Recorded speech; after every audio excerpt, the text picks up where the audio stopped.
Good afternoon, everyone. My name is Dr. Miller, and the SCP we're going to be looking at today is SCP-118. Object Class: Euclid. Special Containment Procedures. Due to the number and distribution of SCP-118, containment of every specimen is impossible. Known SCP-118 Red Zones are to be closed off to all civilian marine vessels and divers under the guise of a military presence or other plausible cover story. Contacts in navies known to operate near SCP-118 Red Zones are to be utilized in order to minimize the passage of military vessels through the Red Zones. If any area within the Red Zone has a depth of less than 1,500 meters, the restriction is to be applied to the aircraft as well. All human activity in the surrounding yellow zones is to be monitored, and all non-military vessels or individuals approaching the Red Zone are to be turned away. In the red and yellow zones, Protocol Toxic Harvest is to be followed to ensure the removal of devices generated by SCP-118. Furthermore, Protocol Cell Watch is to be followed to ensure the early detection of any emerging red zones. Samples of SCP-118 can be stored using standard containment procedures for non-virulent anomalous microbes.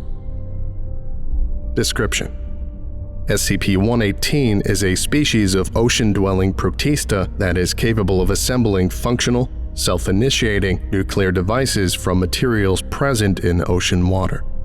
While SCP-118 is unknown and hence has not been classified by the scientific community, specimens resemble protists of the phylum Euglenophyta, but have significantly increased levels of movement speed, nutrient storage capability, and resistance to alpha radiation. Specimens of SCP-118 have been found in all of the world's oceans and seas. When in a survivable saltwater environment, specimens of SCP-118 will seek out materials including but not limited to iron, silver, copper, carbon, TNT, and uranium isotopes. When SCP-118 has located a material of interest, the material is absorbed into the cell using a method dependent on the size of the material. Single atoms and molecules, mostly substances that are dissolved in the water, are passed through the cellular membrane through specialized protein pumps. Larger particles smaller than the cell itself are ingested through phagocytosis. Larger pieces will have particles torn off through an unknown mechanism, which are then absorbed using the first two methods. This mining occurs even in solid and hard substances, such as metal ingots. Upon reaching a threshold of absorbed materials, specimens of SCP-118 will move towards an assembly area on the bottom of the body of water they are present in and will contribute to the assembly of a nuclear device. The nuclear devices assembled are gun-type fission devices using uranium-235 as their fissile material. Observation of devices in the process of being assembled show that the process starts with the assembly of a metallic rounded cylindrical casing for the device, followed by the creation of two subcritical masses of uranium and the conventional explosives to propel them into each other. The mechanism by which SCP-118 enriches harvested uranium is currently unknown. The previous sentence was stricken from the document. See Addendum 4. The device is then finished with the assembly of a uranium-238 tamper, where the two uranium masses will collide, and the assembly of a trigger mechanism. SCP-118 appears to assemble the necessary components by adding minuscule amounts of material to an initially tiny material seed. Differing atoms and molecules can be added to the same component, and assembled components are not necessarily homogeneous. It is currently unknown whether SCP-118 builds on the seed atom by atom or by adding very small sub-micrometer fragments. The mechanism by which SCP-118 attaches new material to the seed seamlessly is unknown. The assembly time depends on the size of the device being assembled, water conditions, and mineral availability, but observations suggest that 300 days for a medium-sized device can be considered average. Once a nuclear device is finished, SCP-118 will detonate the device by completing a circuit in the trigger mechanism. Around 90% of the nuclear explosions recorded as a result of SCP-118 have had yields in the 20 to 35 kiloton range, although yields as low as 4 kilotons and up to kilotons have been reported. Aside from cases involving human interference, failure to detonate has never been observed, as all nuclear devices recorded have either been detonated of their own accord or removed from the water prior to completion. Devices constructed by SCP-118 appear to be larger than man-made devices of similar design and yield, presumably due to the neutron moderating effect of the water that separates the uranium masses throughout much of the device's construction. A given assembly area typically has between 1 and 3 devices in the process of assembly at any given time, although as many as 6 at a time has been observed. In zones where multiple devices are simultaneously assembled, the devices are separated by enough distance to prevent the detonation of one from destroying or setting off the others.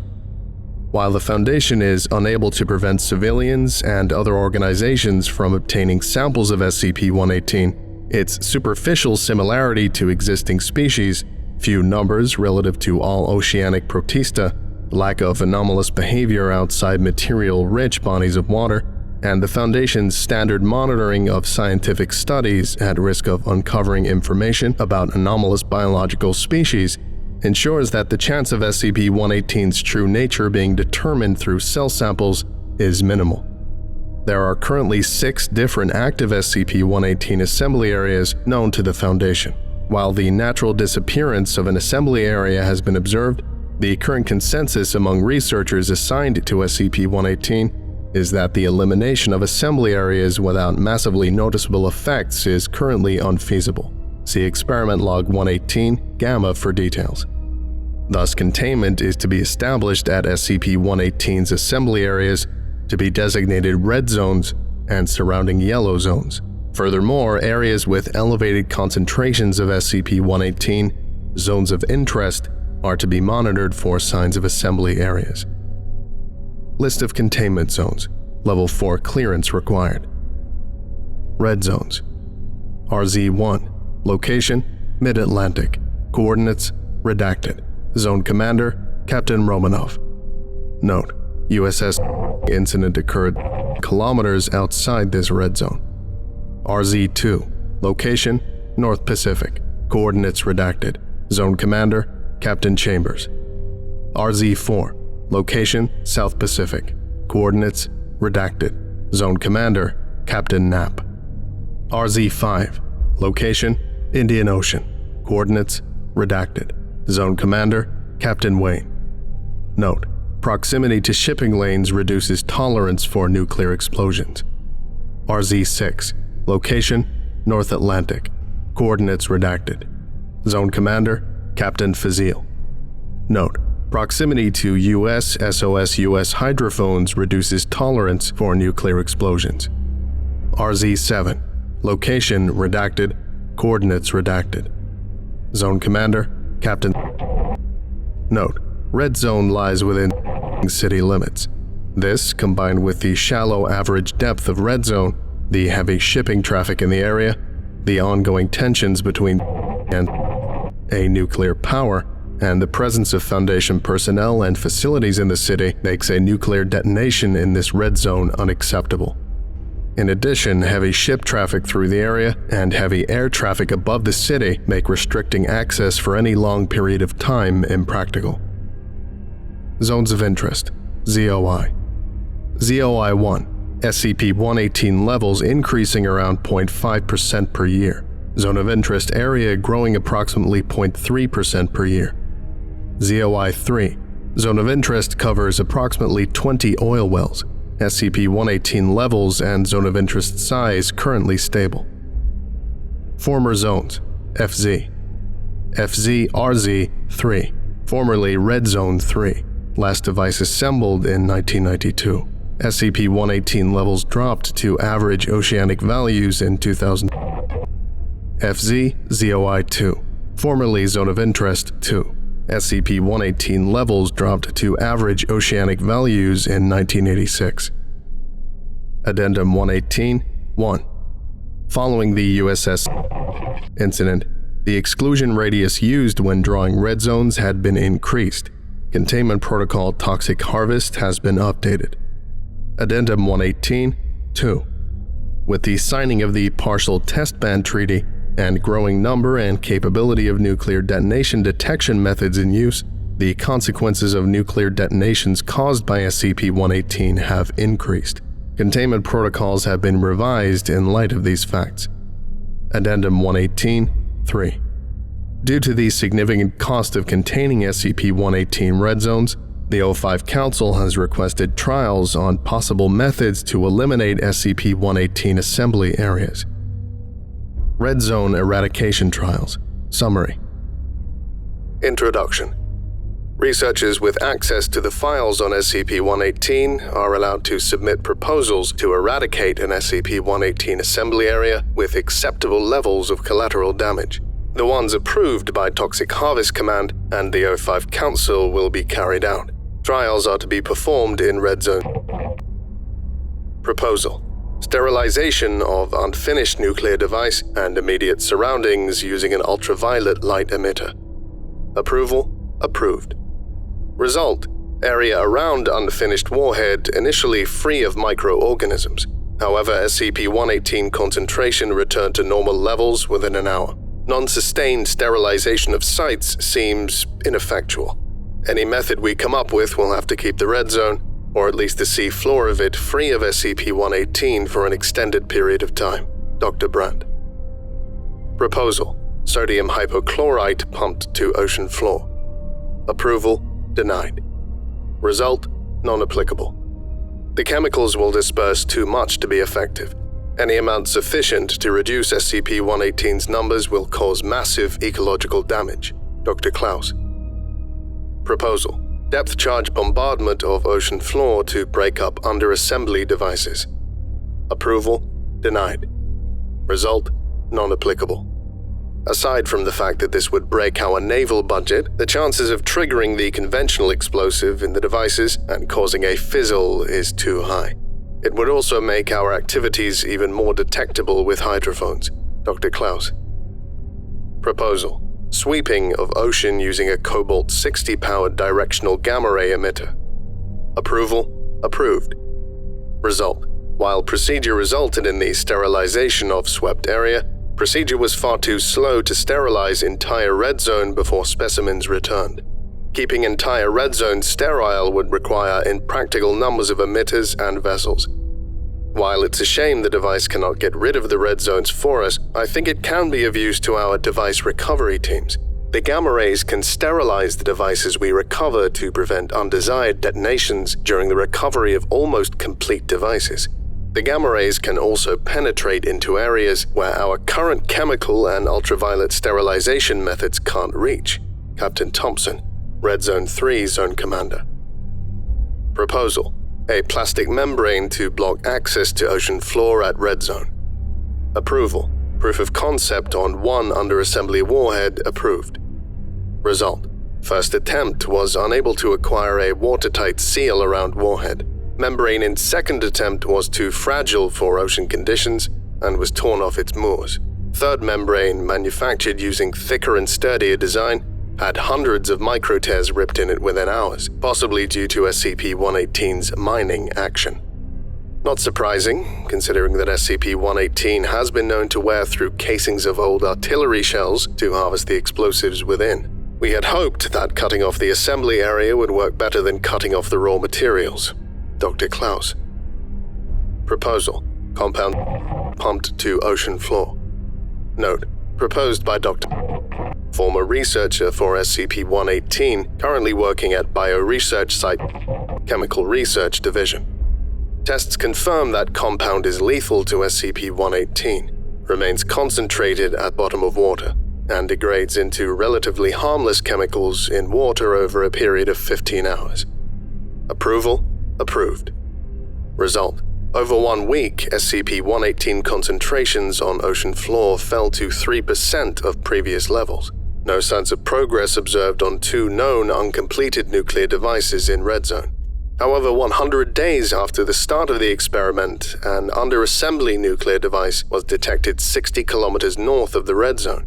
Measurements in the area indicated vastly elevated levels of SCP-118, and the area around discovery was reclassified as a red zone.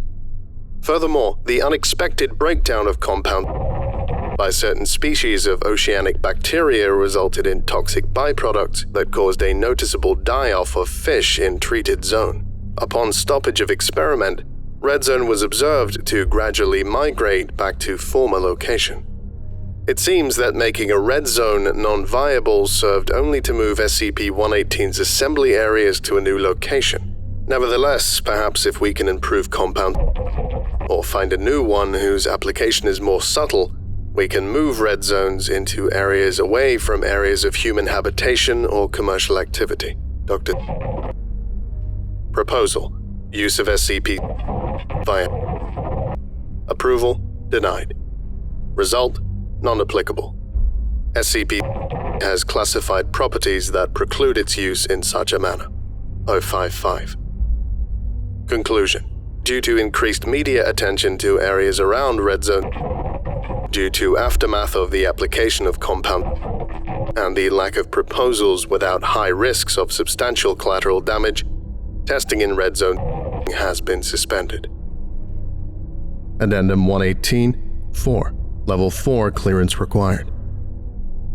Our research has determined SCP-118 enriches uranium by exploiting the fact that U-235 has a slightly greater preference for a high oxidation state than U-238. SCP-118 specimens which have harvested large amounts of uranium and are near assembly areas appear to develop specialized organelles, resembling a series of thousands of vacuole-like chambers with mitochondria-like organelles within them, responsible for catalyzing reduction and oxidation reactions. In a given chamber, uranium is repeatedly reduced and oxidized. Compounds with uranium in higher oxidation states are transferred up the chain of chambers, while compounds with lower oxidation states are transferred down the chain. This results in a small amount of highly enriched uranium at the very end of the chain. Researchers and engineers at Research Sector have managed to create a prototype uranium enrichment device based on the principles employed by SCP-118. While the prototype was unable to produce weapons-grade uranium without using unreasonable amounts of time, it was successful in producing reactor-grade uranium, albeit at significantly greater cost than conventional methods. Despite its current limitations, the idea shows promise, and I have forwarded our findings to the relevant front companies. Dr. This concludes today's lecture. Thank you for listening, if indeed you still are, and you are all dismissed. Goodbye.